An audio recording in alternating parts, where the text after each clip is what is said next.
Roger Penrose's solution to the problem of consciousness suggests that subcellular neuronal structures regulate our experiential states and produce understanding by exploiting a subatomic property called quantum entanglement.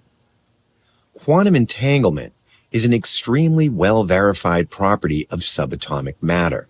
It is particularly relevant because quantum entanglement has been shown to be related to information transfer between particles. It is also behind a not well understood property of binding discrete parts of things together to form physically larger single entities.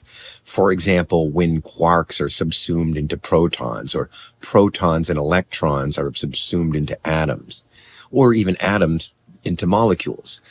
The implication of quantum phenomenon, such as entanglement and the collapse of the wave function, are potentially profound, and they suggest higher levels of conscious behavior that result from potentially higher levels of conscious organization and awareness within the environment. Practically speaking, for educators, this would explain the powers of relationship in teaching and learning.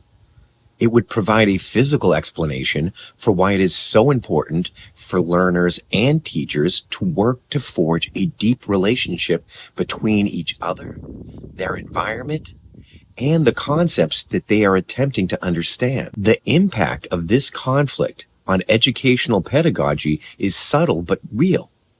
If metacognition is a wholly conscious phenomenon, then educational practices like gaining attention, making connections, and individual motivation become critical to the practice.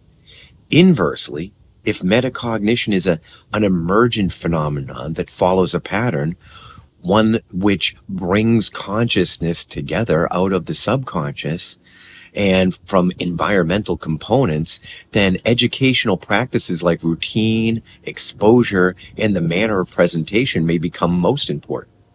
It's been assumed that quantum mechanical properties of matter are so remote that their effect on everyday physical properties at our size and scale would be negligible.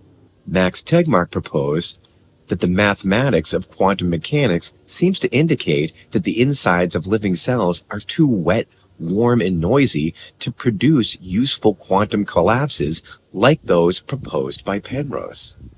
However, there is building evidence that quantum mechanical properties do indeed exercise important physical effects at everyday scales.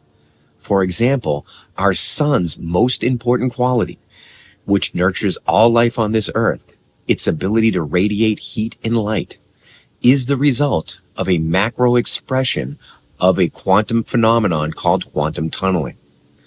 This allows particles to escape the sun's crushing gravitational pull. But there is also evidence for quantum involvement in plants during photosynthesis, or geese during migration, and even the sense of smell in humans. Discovering the influence of quantum phenomenon like entanglement on biological systems could be the first step towards explaining important elements of how our conscious processing works and the role of relationship on thinking, learning, and teaching.